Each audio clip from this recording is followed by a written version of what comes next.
As a platform, Instagram has changed and evolved a lot over the years. And even some of the good advice that used to work years ago just doesn't cut it anymore. Welcome to Thriving Teacher Talk. I'm your host, Jillian Fernandez. I'm a former teacher from New York turned full-time mom and teacherpreneur on a mission to help you create a profitable and sustainable income selling your teaching resources or services. I'm here to make your life easier by giving you the best advice, trainings, and mindset shifts to grow your business, and most importantly, save you time and sanity. We all know the feeling. You've been posting consistently, putting so much time and effort into your Instagram content. And then you pop into your Instagram insights to check your results and utter disappointment.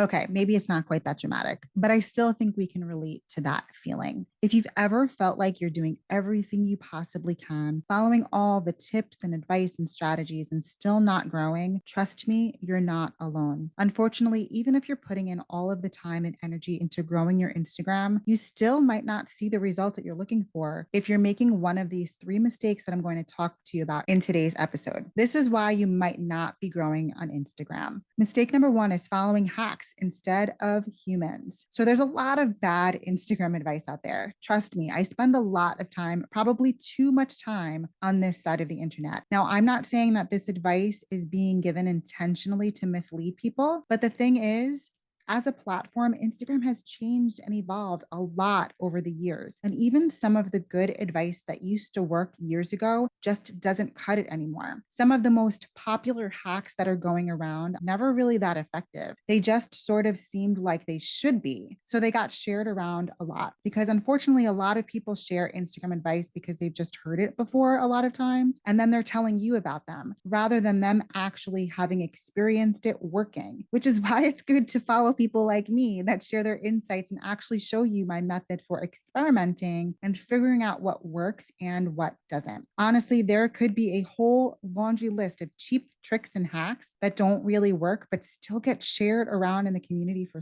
some reason. So let's just run through a few of them rapid fire style. Okay, the first tip or hack that I've been seeing a lot lately is to share a full 10 slide carousel. Now, I get the idea behind this. People are trying to make their carousels as long as possible because the idea is the more time people spend on your post, the more your post will be prioritized in the algorithm, right? I get that. But the way to do that is not by stretching your carousels out unnecessarily to 10 slides. You can make people spend more time on your post just by making them like legit interesting and engaging and helpful. The next one is using 30 hashtags every time. Now, this is a controversial one. I know some people feel very strongly about using every hashtag that the app allows to them, but literally, Instagram themselves have told us that 5 to 6 specific and unique hashtags is the way to go. Adding additional hashtags is not going to give you more distribution. Next is maintaining the perfect feed aesthetic. This is definitely like Instagram circa 2017, 2018, right? My philosophy now about your feed is that it should be on brand. The visuals should be generally consistent, meaning like having your brand colors, having brand fonts that you use all the time. But otherwise, think about your covers of your like posts for your reels or your posts in general as like thumbnails, especially when it comes to reels. Because if somebody finds you through the Reels Explore feed and then they come to your profile, you do want to make sure that your other reels look enticing and interesting to them. So add text to your reel covers to give a sense of what the reel is about so people want to tap and watch more, but you don't have to spend time unnecessarily making everything perfectly aesthetic every single time. Finally, engaging 30 minutes before and after posting is advice that I myself gave many moons ago because it was supposed to help boost your engagement. Like if you went in to the app and started commenting back and forth with people, they would start seeing your username and potentially coming to your profile. And then therefore they would see your post when it went live. My philosophy around engagement now is a lot more organic.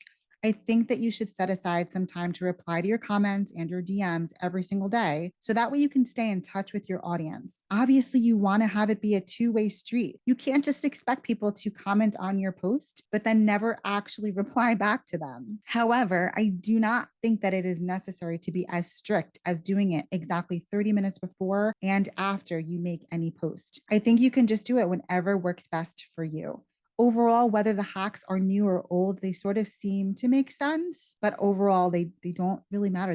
They're not really that effective. What we need to do instead of thinking about all of these quick tips and tricks that can help us optimize our platform for growth, instead we need to think about creating content for real people, content that real people really want to engage with, like just stuff that's legitimately interesting. Because at the end of the day, we're creating content for people, not algorithms. So if you're making your carousel 10 slides long because you think the algorithm is going to like it, instead try to ask yourself, will my ideal follower like this? Or will they be annoyed that I've stretched this content across so many damn slides? Think about what information or stories will connect with your audience most, and then spend time creating those to be as engaging and visually interesting as possible. If you spend your time focusing on that rather than just trying to optimize what you've already got going on with hacks, you're going to see much better results. Okay, on to mistake number 2, making content for you instead of your audience. Now, this is honestly a tough one because I really do believe that there needs to be a balance here. But while there's room in my Instagram philosophy for creativity and personal expression and making stuff because it makes you happy, I also think it's really important for you to go into content creation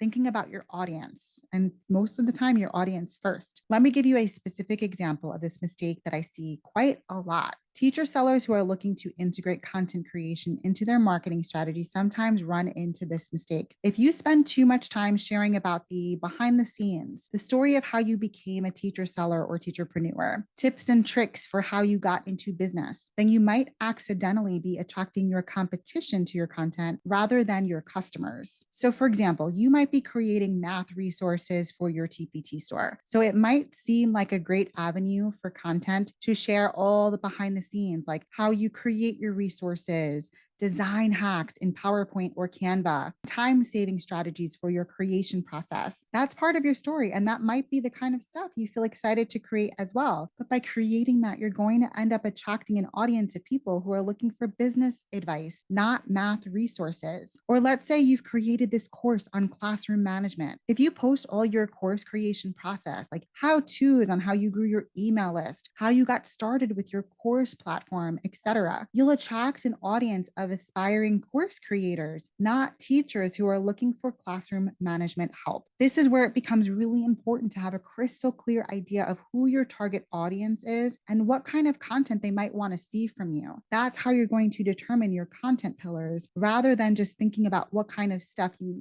feel like sharing. To go back to the math resource creator example, instead of making your content about how to create your resources or design hacks in PowerPoint or Canva or time saving strategies for your creation process. Instead, you can make your content about things like best printable and digital resources you've used in your classroom this year, or how to engage the most reluctant students in your class using your resources, and mistakes that you've seen in the math classroom and how to fix them. These are the kinds of things that teachers who want to get their hands on the best math resources will seek out and find interesting or entertaining. It's all about finding the right balance between understanding what your audience wants to see and figuring out how you can plug in the kind of content you want to make that makes sense within that strategy. Right, on to mistake number 3. Mistake number 3 is comparing yourself to others. And I know I've discussed this before. I know this is much easier said than done, but it's so important. I just had this personal realization the other day that I was spending so much time scrolling and comparing other people's profiles and kind of like sulking instead of creating. Now, this is a big problem, and I think it's something that a lot of creators go through. Knowing what's going on in your industry is important, but it's good to have awareness and moderation. It's good to know like the general trends, see what your competition may be doing, or see what other people in your niche are doing. But if you're spending too much time doing this, you'll end up stuck in a rut of self-comparison and feeling bad about yourself, which does nothing for your forward progress. It's much better to focus your time and energy on your audience and engaging with them and getting a sense of how you can provide value to them. Instead of comparing yourself to your competition, talk to your audience, figure out what they want from you. how you can help them. Make sure there's alignment between what they're asking for and what your overall business goals are, and then create content for them. Sometimes the people you spend so much time thinking about and comparing yourself to, your audience may not even be aware of them. So, what's the point in setting that benchmark or goal if that's not even something your followers are looking for anyway? They're following you for you. So, figure out how you can be the best version of yourself and serve them the content that would be helpful for them. Once you overcome these three Instagram mistakes, you'll be ready to create content that will seriously help you grow. But to see the real results, you're going to want to make sure that you stay consistent. I hope that you enjoyed today's episode. Let me know in the comments what you're ready to focus on. If you're here on Apple Podcasts, you can actually leave a comment as a review. I would love to hear from you. Also, be sure to head over to our Facebook community, Thriving Teacher Tips, to keep the conversation going. If you loved this episode, be sure to subscribe so you can catch all new episodes.